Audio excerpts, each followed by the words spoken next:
If you're finally ready to stop failing in your fitness and build lean muscle as a vegan, then you're in the right place. So welcome to this training. You'll see me address the camera here directly, and then I have my notes in front of me here to make sure that I get as much information as possible to you for today, because we have 30 minutes. If you have questions, please drop them in the comments. I may or may not get to them on the live video. I may do it afterward if I don't have time on this live video today, because we do have a hard stop at the 30 minutes, but your question will get answered. So all questions matter, and all questions are acceptable here, so we'd love to hear them.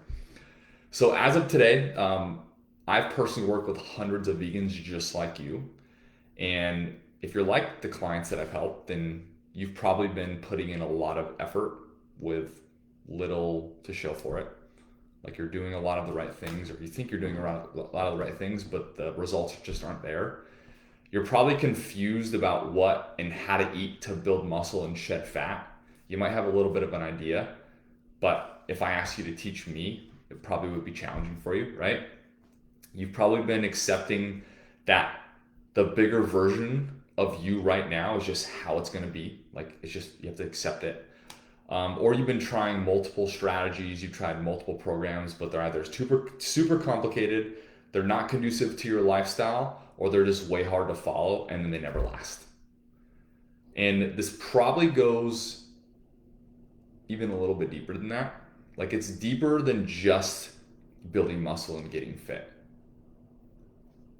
Because you know if you don't fix this problem now, that you're going to continue to gain weight, and you're going to start feeling like you're losing control. You know that if you don't fix this problem right now, you're probably going to stop going after other goals in your life because you just won't feel good about yourself. And if you can't even reach your own personal goals, how the heck are you supposed to reach other goals in your life? And if you don't get this handled now, then it's only going to get harder as you get older. It's harder to break habits as you age. You've probably already experienced a little bit of that. And you know the longer you wait, the harder it's going to get if you don't do something about this now. So here's what I don't want for you. I don't want you 20 to 30 years down the road thinking, oh, it's too late now. I don't want that for you. Being affected by some sort of metabolic cardiovascular disease, right? Taking medication just to live, just to survive, having to say no to physical activities with your family because you can't physically keep up with them, or waking up every morning regretting not doing something when you had the chance, when it was right in front of you, and now you regret it 20 to 30 years later. I don't want that for you. And I've seen it happen to people that I know. It's terrible.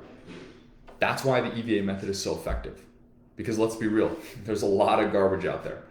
A lot of it. A lot of people claiming to have the miracle pill when it's really just total BS.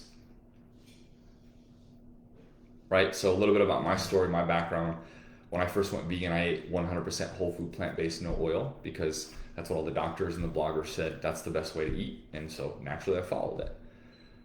When I first started doing that, I lost a ton of weight and I got really skinny. I lost a lot of muscle mass because I wasn't prioritizing some of the things I'm going to be teaching you in this call today. And then I remember going home specifically my first Christmas after I had moved away. So I'm from Arizona, I moved to Texas, and I came back for that Christmas. And the first thing my dad said to me and my grandma, when she was still with us, when I walked through the door, was like, "Oh my God, Scott, you got skinny, are you eating?" And I was like, dang. And I kind of looked in the mirror and was looking at pictures. I'm like, I did kind of get skinny. And I thought I was doing good. And it kind of hit me of man, I need to figure this out. I can't keep going like this.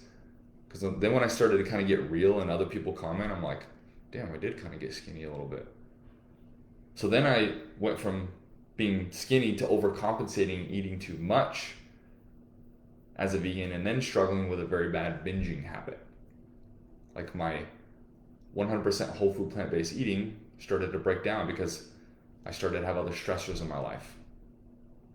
I started EVA, and that was a big stressor because I'd never run a business before, and there's ups and downs, and being away from my family, building my relationship, a lot of stress, and food was always the easiest solution. And because this was Anywhere from like 3 to 5 years ago, the vegan community and food products were exploding. All these different things to try and eat. So I wanted to try them all. And then I started just kind of being like, whatever, like I'm a coach. I can easily lose weight. I would just eat and eat and eat. And at night I'd be in front of the television thinking when I'm going to go in the kitchen next to get my next snack. Sitting there just shoving food down my face. Like, oh, that's fine. I'll work out. I'll work this off. I'll do a double tomorrow. I'll do 2 a day. And that ended up having me gain 15 pounds in 3 months. 15 pounds of body fat in just 3 months because of that binging habit. And it was terrible. Like, I felt like shit. I was embarrassed. I started to kind of lose control and be like, man, can I actually coach people if I can't even figure out how to lose this weight? If I can't get my own eating habits under control? I really felt like a hypocrite. Like I was talking out of 2 sides of my mouth. And that's when I reached out to a coach for support, because even coaches need coaches. And I'm so glad that I did, because through that experience is how the EVA method was born, through my own struggles and overcoming them and using different strategies that are bigger than even just the fitness and nutrition strategies. And now I'm here today able to share this story because I know you're probably going through something similar, whether it's struggling with binging, whether it's not following through on what you need to follow through on, whether it's staying consistent more than a week or 2. Whatever you're struggling with right now, it's okay and it's valid, and you can also overcome it if you have the right strategy and right process. So in this training, we're going to focus on 3 major points on the best vegan foods to eat to build muscle. We're going to focus on protein, carbs, and fats. It's going to be very actionable, and I'm going to ask this to be interactive. So if you're watching this right now, have a pen and a paper close by. Preferably, you can also use your phone as in your notepads, but I always recommend taking notes, writing, because there's something in our brain when we write things down, it just sticks a little bit more. So the first thing we're going to talk through is proteins. So the best protein foods to eat to build muscle. So protein is the building block of the body. We cannot build new tissue without protein. And why it's important, because muscle is built by ensuring the body has enough dietary protein and an even deeper level, amino acids, to build the tissue. Muscle is only built through having adequate amino acids in your body, and we get amino acids primarily through protein. Now, the good thing is all plant foods have protein in them, and they are all complete amino acid structures. So if anybody says proteins aren't complete proteins, they're not true. But here's the caveat to that. That statement is untrue, but not all plant foods have the full amino acid structure. Meaning like they have all the amino acids individuals, but the ratios of them, they're not all at 100% to make it easy to kind of understand, right? Some are at 80, some are at 70, some are at 40. So when people say like plants are incomplete proteins, what they really mean is that they don't have 100% of all of those amino acid proteins in them. So if you've ever heard about that before, that's what that actually means. So that being said, the good news is all plant foods have protein in them, or complete proteins, but we need to eat a variety of foods to ensure that we get 100% of those ratios, or enough foods to where our body can store some of those amino acids, and then as we eat more, piece them together into proteins. So why proteins are also important is we need to be able to eat proteins that are also lean so that we don't overeat on calories. This is really, really important. This is where most whole food plant-based vegans get it wrong. They're eating beans and nuts and seeds and grains for protein, and they're wondering why they're not losing weight, because they're overeating on calories. They're eating more calories than their body needs to lose weight. Or they're eating the exact amount of calories their body needs to maintain, which keeps them, right? If you're overeating, you're going to gain body fat. If you're eating at maintenance, nothing's going to happen. And then if you're eating in a deficit, then you will lose weight. So when things aren't working, it means one of 2 things. You're either overeating or you're eating at maintenance. Because if you were eating in a calorie deficit, you would be losing weight. That's science. So finding lean proteins plays a huge role, especially during a fat loss phase.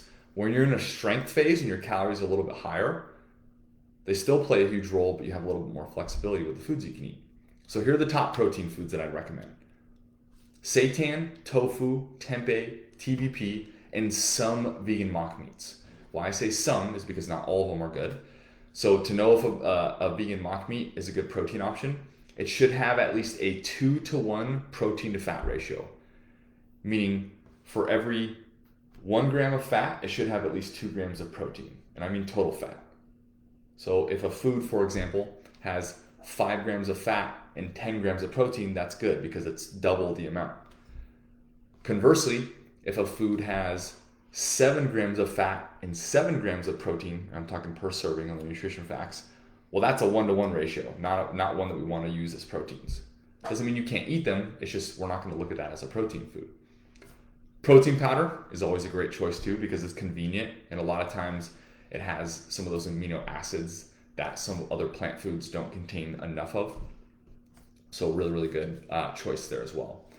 And actually one of our clients, Scott, he came into EVA super skeptical about eating more protein because he came from that whole food plant-based background, but he trusted the process and he followed our method and he shed 25 pounds with us. And he's leg pressing nearly 600 pounds too. Amazing, absolutely amazing. So that's why we teach the evolved eating strategy in our method, to make sure that you understand how to eat to build muscle and shed fat. So here's one of the exercises that I want you to do right now. By the way, Pat, I see you commenting. Thank you. I want to acknowledge you. I'll get to some of the things here at the end or after the live's over, but I just want to acknowledge you for commenting here on the live call. So on the paper that you have, you can write protein as the title, and then I want you to rate yourself on a scale of 1 to 5, 5 being best. Rate yourself on your overall protein intake. If you don't know, right, take a guess. So 5 is the best, 1 is the worst. On a scale of 1 to 5, rate your overall protein intake for your specific goals. There's no right or wrong answer here, right? We just want to get a little leverage. Now, let's move into carbohydrates. So carbohydrates are the body's preferred fuel source, and it's our muscles' preferred fuel source as well. It matters because we need energy to grow muscle, period, right? We have to have energy for things to grow. Carbs are the fuel source for that. And carbs also help us push through our workouts, right? And create the stimulus to actually build a muscle. If we're not working out and stimulating our muscles to grow, well, then they won't grow, right? So we need carbs not only for the process after we're done working out of building muscle, but also the energy in the workout itself to perform. There's 2 carbohydrates that I want you to pay attention to right here. One's called starchy carbohydrates, and the other is called non-starchy carbohydrates. Starchy and non-starchy. Starchy are all the delicious ones: potatoes, rice, bread, pasta, grains, beans, cereal, carrots, beets. All the ones where we eat them, they taste so freaking good. Those are our starchy carbohydrates. Non-starchy carbs are things like broccoli, cauliflower, zucchini, spinach, cabbage. It's kind of like the eat the rainbow style, right? Where our parents told us when we were growing up, eat your vegetables. What we think of vegetables like that, those are our non-starchy carbs. Starchy carbs, the rice, potatoes, beans, are great for growing muscle. Non-starchy carbs are great for the micronutrients, the vitamins and minerals, and the fullness. Now, when I say that, the main point I want to get across is you definitely want to eat both throughout your journey. But as you're building muscle, you definitely want to trend more towards starchy carbohydrates because those are going to be involved in the growth of the muscle. And a quick little addition around carbohydrates, in particular starchy carbohydrates, there are specific carbs that are great to eat around workouts. And why they're great is because if you eat them before the workout, it's going to be the energy to sustain you through the workout. If you eat them post-workout, it's going to be the energy that shuttles right into your muscle cells and gives you kind of that full toned look. Those quick carbs, we call them quick carbohydrates, are cereal, white bread, rice cakes, white rice, candy, things that will digest quickly, hence quick carbs, to be utilized as energy or post-workout shuttle to the muscle cell. I wouldn't recommend eating candy after you work out, but if you eat a little bit of candy before you work out, you're probably going to feel that rush. You're going to use it. I in particular, eat before my workouts 2 rice cakes with a little bit of jelly on top. all like straight sugar, and I go on my workout and I got instant energy. I have a 8-ounce cup of coffee, 2 rice cakes with some jelly, and I'm ready to go. And then I eat breakfast post-workout because I work out in the morning. Now, I used to eat exclusively, like I said, 100% whole food plant-based, but my muscle tone, it always looked flat because I was trying to eat more non-starchy carbs and less starchy carbs. So I was trying to eat all these vegetables and less of like, what they call like the white carbs, right? The potatoes, the bread, the pastas, which there's nothing wrong with them. Those are great, particularly for gaining muscle. But most vegans, I notice, shun that because the vegan community talks about eating your vegetables, right? And it's like those carbs are just extra when in fact they are the primary drivers. So that's how I used to eat, and that was so wrong. And since I've been using Evolved Eating, the strategy that I mentioned a little bit ago, I eat way more starchy carbs than I ever had before, and I've gained muscle in that time period. And I love it because starchy carbs are the delicious ones. This year alone, I've put on almost 3 pounds of muscle mass. And I've been working out for over 2 decades, so my ability to gain muscle mass is very limited, and I gain it slower than somebody who's never worked out before. So 3 pounds in the last 8 months is a really good gain. If I can gain 5 pounds in a muscle a year, that's really, really good, and I'm right on track for that. And that's exactly why most vegans fail in actually building muscle, because they think just eating healthy is right when, like myself, was not the best way. So now, same piece of paper, right? Carbohydrates on a scale of 1 to 5, 5 being best, 1 being worse. I want you to rate yourself on your overall carb intake. How you can think about this question: is it a balanced intake? Do you intentionally eat specific types of carbs for your workouts, or do you just wing it, right? If you're unsure, take your best guess, right? You know yourself best. 1 to 5, 5 being best, 1 being worse. Overall carbohydrate intake, rate yourself on that piece of paper. And as you do that, I'm gonna move right into fats so we can keep going here and stay on track. We've got about 10 minutes. Fats are for nutrient transport, long-term energy, and hormonal and brain health. So it helps transport vitamins and minerals to our cells. Fat is a source of energy, in particular for events and things that last long in duration. And it's also important for hormonal and brain health. And fats matter because they help, again, deliver certain vitamins and minerals into our cells, but it also plays a very important role in hormonal balance for both men and women. Not to mention, fats are the most energy-dense macronutrient. For every 1 gram of fat, that equals 9 calories. When carbohydrates and protein equally, 1 gram of carbs or protein equals 4 calories. So fat, 1 gram to 9, carbs and protein, 1 to 4. So notice it's over double the amount. And it's the easiest to overeat because of that. It's just packed with calories, which can be good, but if overeaten is not good. Especially fat, when you pair it with a carbohydrate source and it creates that bliss point. So think of like junk foods. They literally engineer that to create what's called a bliss point, to where you're just eating and you're like, it's just like, oh God, this is so good. Oh my God, this is so, like that feeling. That's called the bliss point, when a specific amount of salt, sugar, and fat, so fat, carbs, and salt, bunched together and created, a specific texture, feeling in your mouth. That's the bliss point. Easiest to overeat. So when people say like, yeah, I just love my carbs, I love donuts and cookies and pizza, it's like, those are actually fats. If you look at the nutrition facts, those are more fat than carbs. About 20% to 30% of our diet should be fat, 20 to 30%. There's a group out there that recommends like less than 20%, 10% of fat in our diet. I do not recommend that whatsoever. Way too dangerous for hormonal health. 20 to 30% is great for health and pleasure. Because let's be honest, life, we want to be healthy, but we also want to have a good time and enjoy the foods we want. That allows for the best of both worlds. Whole food sources of fat are always best. So nuts, for example, nut butters, right? Coconut, olives, to name just a few, are always best. Oils are okay. If you're anti-oil, I get it. I was there too, and I moved away from that. We do not have to be anti-oil. If you want to, great. But if you like to eat food that tastes really good, because fat from oil makes food taste good, then use it.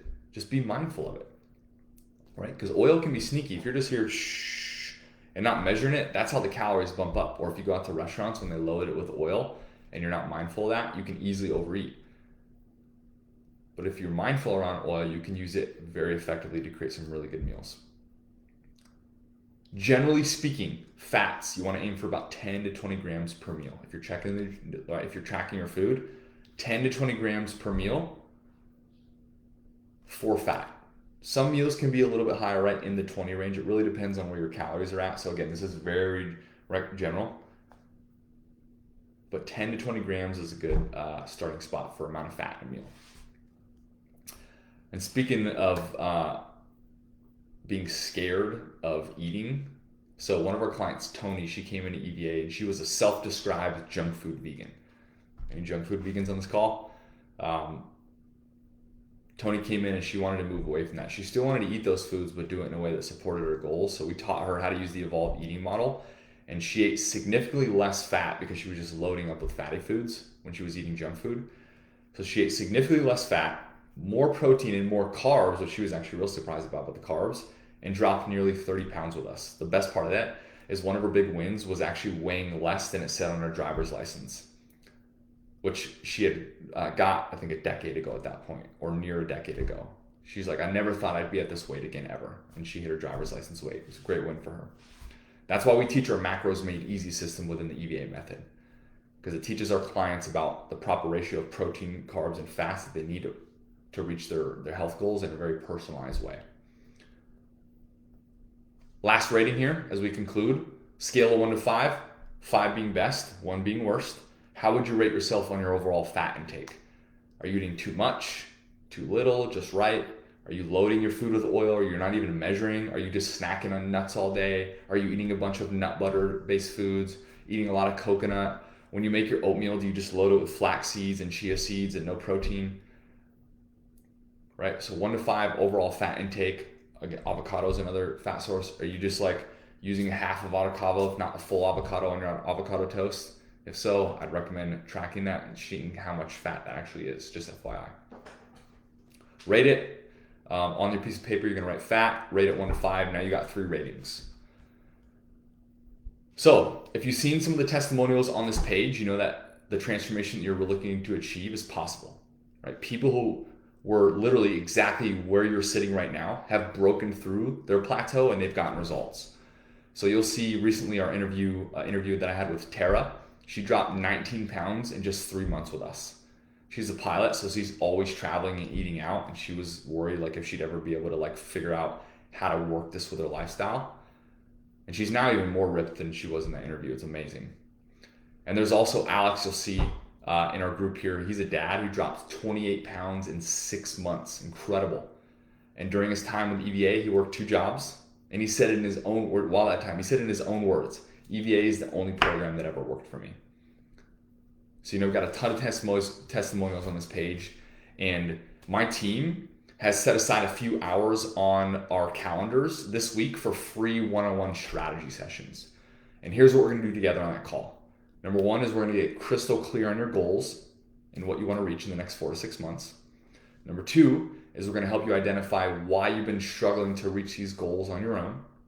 And then number 3, we're gonna set up a game plan on how we can eliminate those struggles and help you finally break through your plateau as well and reach your goals just like Alex and Tara. And these calls, they do tend to fill up really fast because we're offering them to some of our other audiences as well on Instagram. So if this is something you think you can help to, I'm gonna drop a link below in the description or in the comments that you can click to apply to book a free call. And remember here, you're watching this video because you desire to accomplish something.